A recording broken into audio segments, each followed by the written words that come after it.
ಅಲ್ಲಿ ಒಂದ್ ಸೆಕೆಂಡ್ ಶೂನ್ಯ ಕೂತ್ಕೊಳ್ಳಿ. ಆಯ್ತು, ಎಲ್ಲರಿಗೂ ಕೊಡ್ತಾನೆ ಮಾತಾಡ್ಲಿಕ್ಕೆ, ಎಲ್ಲರಿಗೂ ಕೊಡ್ತಾನೆ. ರಾತ್ರಿ ಬೆಳಿಗ್ಗೆ ತನಕ ಕೂತ್ಕೊಳ್ಳಿ ಸರ್, ಕೂತ್ಕೊಳ್ಳಿ.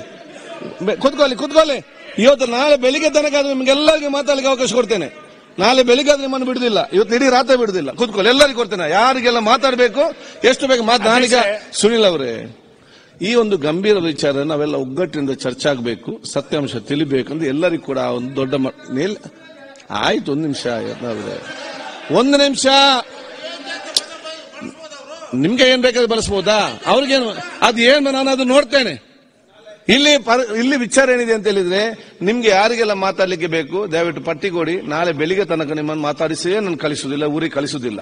ಒಂದು ಇಲ್ಲಿ ಪ್ರಶ್ನೆ ಏನಿದೆ ಅಂತ ಹೇಳಿದ್ರೆ, ಈ ಒಂದು ಗಂಭೀರತೆ ಒಂದು ವಿಚಾರವನ್ನು ತಾವು ಪ್ರಸ್ತಾವ ಮಾಡುವಾಗ ನಮ್ಗೆ ಅಷ್ಟೇ ಆ ನೈಜವಾದ ಅದು ಆಗಿದ್ದಲ್ಲಿ ತನಿಖೆ ನಡೆಸಿ ಆಗಿದ್ದಲ್ಲಿ ನೈಜವಾದ ಆರೋಪಿ ಪತ್ತೆ ಕಠಿಣ ಅದು ನಮ್ಮ ಆಯ್ತು, ಅದು ತನಿಖೆ ನೋಡಿ. ಇವ್ರೆ ನಾನು ಹೇಳಿದ ಕೇಳಿ, ನಿಮ್ಮ ಕೊಠಡಿಯಲ್ಲಿ ಟಿವಿ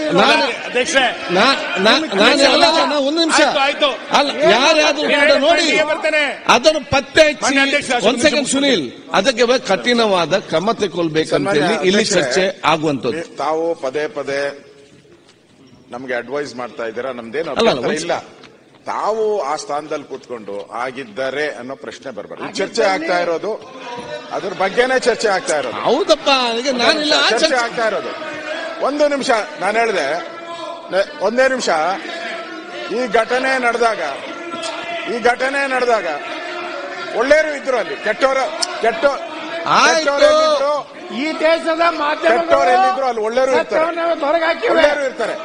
ಈ ಘಟನೆ ಅವರು ಪಾಕಿಸ್ತಾನ ಬಗ್ಗೆ ಘೋಷಣೆ ಕೂಗಿದಾಗ ಅಲ್ಲಿ ರಾಜಾಜಿನಗರದ ಒಬ್ಬ ಕಾರ್ಯಕರ್ತ ಇರ್ತಾನೆ, ಅವನು ಕಾಂಗ್ರೆಸ್ ಅವನೇ. ರಾಜಾಜಿನಗರದ ಕಾರ್ಯಕರ್ತ ಅವನು, ನಾನು ನೋಡಿದೆ ಆ ಫೋಟೋದಲ್ಲಿ. ರಾಜಾಜಿನಗರದ ಕಾರ್ಯಕರ್ತ ಅವನು ಪಾಕಿಸ್ತಾನ ಜಿಂದಾಬಾದ್ ದಕ್ಷ ಅವನು ಬಾಯಿ ಮುಚ್ಚುತ್ತಾನೆ.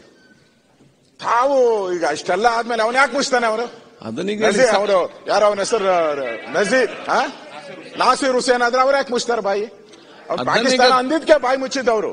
ತಾವು ಆ ಸ್ಥಾನದಲ್ಲಿ ಕೂತ್ಕೊಂಡು ನೀವು ಈ ತರ ಹೇಳಿದ್ರೆ ನಮ್ಗೊಂಥರ ನೋಡಿ. ಚರ್ಚೆ ನಡೀತಾ ಇದೆ, ಚರ್ಚೆ ನಡೀಲಿ.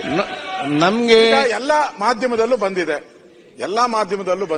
ಎಲ್ಲಾ ದೇಶದ ಮಾಧ್ಯಮದಲ್ಲೂ ಬರ್ತಾ ಇದೆ, ಟ್ವೀಟ್ ಮಾಡಿದ್ದಾರೆ ಜನ. ಇಷ್ಟಾದ ಮೇಲೂ ಇನ್ನೂ ಡೌಟ್ ಅಂತ ಹೇಳಿದ್ರೆ ಇದೇನು ನಾವು ಪಾಕಿಸ್ತಾನದ ಚುನಾವಣೆ ನಡೆದ್ರೆ ಅಲ್ಲಿ ಜಿಂದಾಬಾದ್ ಕೂತ್ಕೊಳ್ಳಿ. ಪಾಕಿಸ್ತಾನ ಭಾರತದಲ್ಲಿ ನಡೆದಿರೋ ಚುನಾವಣೆ, ಕರ್ನಾಟಕದಲ್ಲಿ ಚುನಾವಣೆ ಮಾತಾಡ್ಲಿಲ್ಲ, ಇಲ್ಲಿ ಕೂಗಿರೋ ಅಂತದ್ದು.